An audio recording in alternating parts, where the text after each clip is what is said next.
आदिवासी क्षेत्रों में ग्राम सभा की ताकत, उनके अधिकार और स्थानीय फैसलों में उनकी भागीदारी सुनिश्चित करने के लिए पैसा एक्ट यानी पंचायतों के प्रावधान अनुसूचित क्षेत्रों तक विस्तार अधिनियम को बेहद अहम माना जाता है। लेकिन सवाल यह है कि 1996 में लागू हुआ पैसा कानून करीब 30 साल बाद भी पूरी तरह जमीन पर क्यों नहीं उतर पाया। इसी मुद्दे को लेकर बांसवाड़ा डूंगरपुर के सांसद राजकुमार रोत ने संसद में सरकार से सवाल किया और सरकार के जवाब में सामने आए कुछ तथ्य अब चर्चा का विषय बन गए हैं। केंद्र सरकार ने बताया कि पेसा कानून वर्ष 1996 से लागू है और पांचवी अनुसूची के अंतर्गत आने वाले 10 राज्यों, करीब 77,564 गांवों, 22,040 ग्राम पंचायतों और 664 ब्लॉकों में इसका प्रावधान लागू होता है। लेकिन इसी जवाब में एक बेहद अहम बात सामने आई। सरकार ने स्वीकार किया कि पेसा के तहत गठित ग्राम सभाओं की संख्या का राज्यवार रिकॉर्ड उसके पास उपलब्ध नहीं है।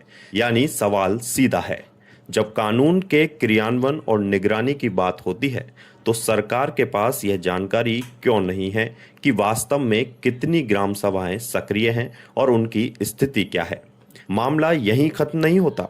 सरकार ने माना कि 10 पेसा राज्यों में से 9 राज्यों ने पेसा नियम अधिसूचित कर दिए हैं, लेकिन ओडिशा ने अब तक पेसा नियम अधिसूचित नहीं किए हैं। यही वजह है कि सांसद राजकुमार रोत ने ओडिशा को लेकर सवाल उठाया कि आखिर इतने वर्षों बाद भी वहां पेसा नियम लागू क्यों नहीं किए गए। वहीं राजस्थान को लेकर भी राजकुमार रोत ने सरकार से कड़ा सवाल किया। उनका कहना है कि राजस्थान में ग्राम पंचायत के सरपंच को ही ग्राम सभा का अध्यक्ष बनाया गया है। रोत के मुताबिक इससे ग्राम सभा की स्वतंत्रता और पेसा कानून की मूल भावना कमजोर हो सकती है। उन्होंने सवाल उठाया कि जब महाराष्ट्र में ग्राम सभा के लिए अलग अध्यक्ष चुनने की व्यवस्था हो सकती है, तो राजस्थान में ऐसी व्यवस्था क्यों नहीं की जा रही। हालांकि केंद्र सरकार ने जवाब दिया कि पेसा का क्रियान्वयन मुख्य रूप से राज्य सरकारों का विषय है। केंद्र ने यह भी कहा कि महाराष्ट्र की तरह अलग ग्राम सभा अध्यक्ष चुनने को लेकर फिलहाल कोई निर्देश देने का उसका विचार नहीं है। सांसद राजकुमार रोत ने सरकार द्वारा पेसा को लेकर किए जा रहे प्रशिक्षण और योजनाओं के आंकड़ों पर भी सवाल उठाया। सरकार के मुताबिक करीब 1,86,971 लोगों को पेसा पर प्रशिक्षण दिया गया है। 630 राज्य स्तरीय मास्टर ट्रेनर और 25 राष्ट्रीय मास्टर ट्रेनर तैयार किए गए हैं। इसके अलावा 65,738 पेसा जीपीडीपी योजनाएं भी बनाई गई हैं।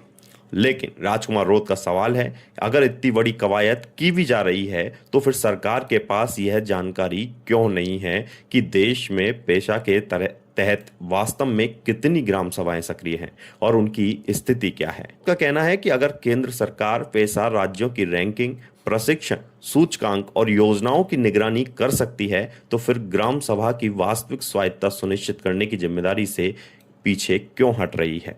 उनके मुताबिक यह सिर्फ एक कानून का सवाल नहीं है, बल्कि आदिवासी समाज के अधिकार, उनकी भागीदारी और ग्राम सभा की स्वायत्तता का सवाल है। अब सबसे बड़ा सवाल यही है कि पेसा एक्ट को लागू हुए करीब 3 दशक होने वाले हैं, लेकिन क्या इसकी असली ताकत आज भी कागजों तक सीमित है? क्योंकि आदिवासी क्षेत्रों में अधिकार सिर्फ कानून की किताबों में नहीं, बल्कि गांव की ग्राम सभा में दिखाई देने चाहिए। आपको यह खबर पसंद आई हो तो इसे लाइक करें, शेयर करें और चैनल को सब्सक्राइब करना ना भूलें।